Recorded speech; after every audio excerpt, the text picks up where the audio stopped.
नमस्कार मंडळी. आज आपण जाणता पुरुष कसा असतो, त्याची लक्षणं काय, ह्याच्याबद्दल थोडंसं सविस्तर चर्चा करतो आहे.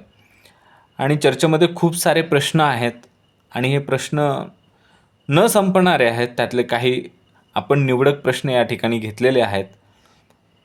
सगळ्यात आधी मी विचारू इच्छिते की जाणता पुरुष म्हणजे कोण? जाणता पुरुष जो आहे, ज्याला जीवनाचा खरा अर्थ कळालेला आहे, समजलेला आहे, तो जाणता पुरुष. तो पुरुष जो आहे ना, तो फक्त पुस्तकातल्या ज्ञानाने ज्ञानी झालेला नाही आहे, तर तो अनुभवाने, विवेकाने आणि आत्मज्ञानाने परिपूर्ण झालेला आहे. तो जाणता पुरुष. तो जाणता पुरुष ना कुठल्याही परिस्थितीमध्ये योग्य प्रतिसाद देतो. त्याचं वर्तन नेहमी नेमस्त असतं. नेमस्त म्हणजे कसं? अगदी शिस्तबद्ध असतं. तो संतुलित वागतो. बघा ना, श्रीमद भगवद्गीतेमध्ये स्थितप्रज्ञ ही खूप छान आणि सुंदर संकल्पना भगवान श्रीकृष्णाने सांगितलेली आहे.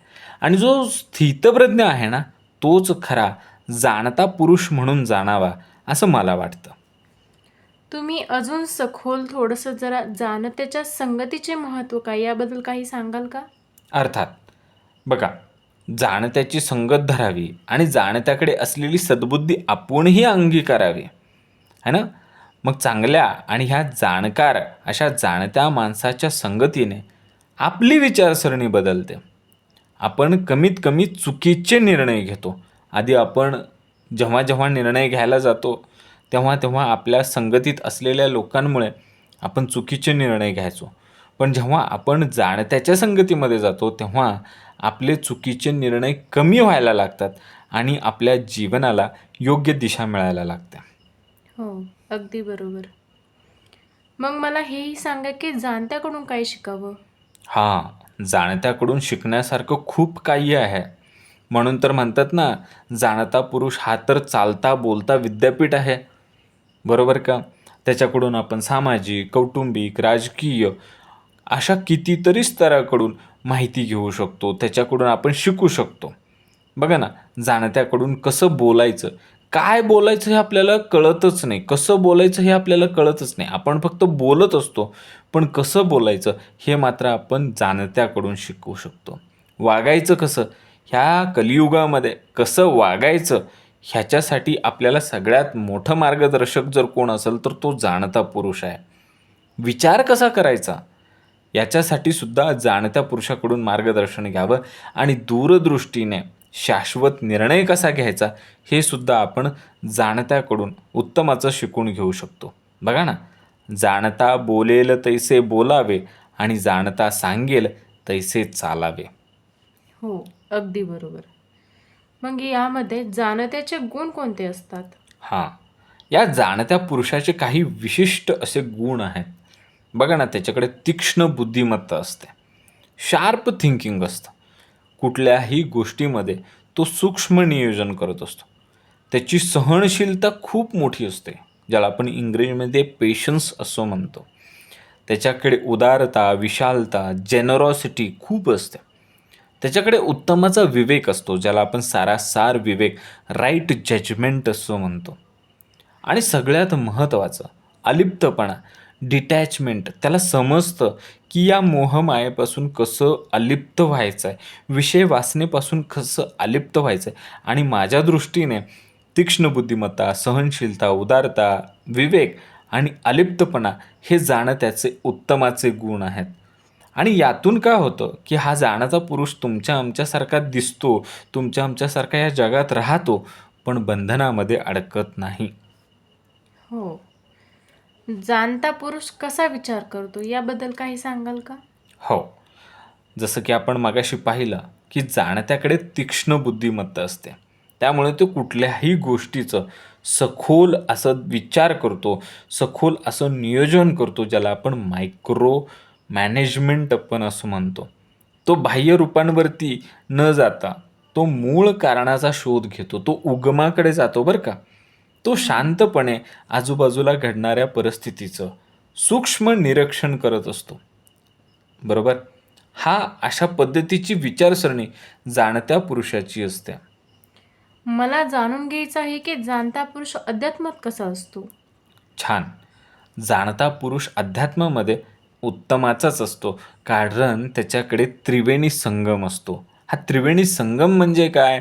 तर भक्ती, ज्ञान आणि वैराग्य यांचा संगम ह्या जाणत्या पुरुषाकडे असतो. भक्ती, ज्ञान, वैराग्य ह्या 3 स्टंप आहेत आणि त्याच्याकडे उपासनेची बॅट आहे. तो उपासनेच्या बॅटने जो काही षडरिपूंचा, विषय वासनेचा मारा त्याच्यावरती होत असतो ना, तो त्याला सीमेपार त्या उपासनेच्या बॅटनी लावत असतो आणि भक्ती, ज्ञान आणि वैराग्य या स्टंपचं तो रक्षण करत असतो. तो अखंड भगवंताच्या नामस्मरणामध्ये तल्लीन असतो आणि त्याला सर्वत्र सर्वज्ञ असा परमात्माच दिसत असतो. हो.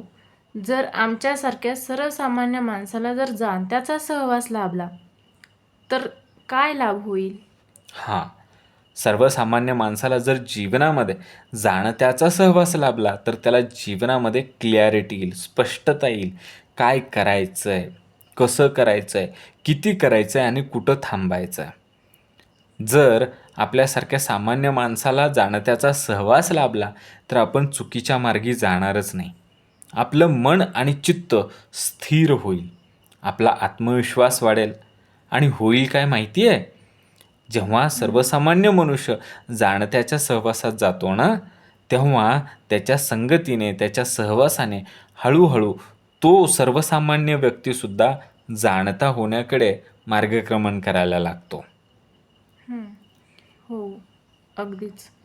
मग जाणता पुरुष संसारातही कसा असतो, हे पण काही सांगाल का आम्हाला? हो, या संसारामध्ये तो जाणता पुरुष तुमच्या आमच्यासारखा दिसतो. हं. तो तुमच्या आमच्याशी प्रेमाने वागतो, कुणाशी वैर धरत नाही.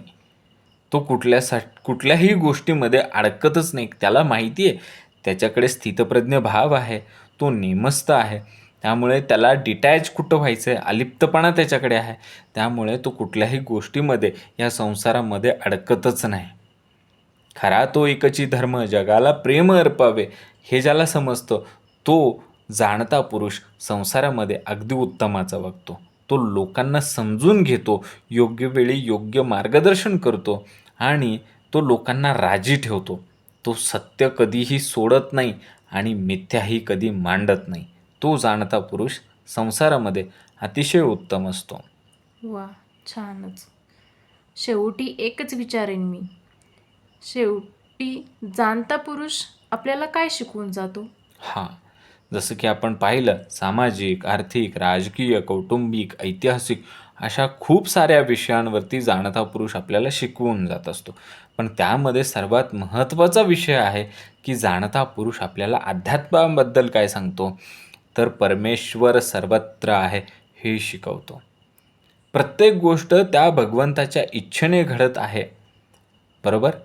आपल्याला फक्त कर्म करायचे आहेत. निष्काम कर्मयोग तो आपल्याला शिकवतो. स्थितप्रज्ञता तो आपल्याला शिकवतो. भक्ती, ज्ञान, वैराग्याचा संगम तो आम्हाला शिकवतो. तो सांगतो की ध्यान आणि भक्ती केल्यामुळेच मिळते ते मुक्ती. करील तो ध्यान, धरील तो भक्त, तोच होईल संसारापासून मुक्त. याची शिकवणी जर आपल्याला कोण देत असेल तर तो जाणता पुरुष आहे. जसं की आपण पाहिलं की जाणता पुरुष हा केवळ ज्ञानी नसतो. पुस्तकातलं ज्ञान वाचून आलेला ज्ञानी नाही आहे तो. तो जगण्याची योग्य दिशा दाखवणारा दीपस्तंभ आहे. तो जाणता पुरुष आहे. जाणत्या पुरुषाच्या संगतीने, त्याच्या सहवासाने तुमच्या आमच्या जीवनातलं अज्ञान दूर होतं. तिमिरातून तेजाकडे आपण जातो. तुमच्या आमच्या जीवनाला खरा अर्थ मिळतो आणि आत्मशांतीसुद्धा लाभते, आत्मसाक्षात्कारसुद्धा होतो. हो. खूप छान पद्धतीने तुम्ही आम्हाला जाणता पुरुष म्हणजे कोण, त्यांची लक्षणे काय, त्यांचे गुण कोणते, संसारात तो कसा वागतो याबद्दल खूप छान माहिती दिली. खूप छान वाटलं. तुमचे मनापासून खूप खूप आभार. धन्यवाद. धन्यवाद. पुन्हा भेटू नवीन विषय घेऊन नवीन व्हिडिओमध्ये. चॅनलला सबस्क्राईब करा, व्हिडिओला लाईक करा, कमेंट करा.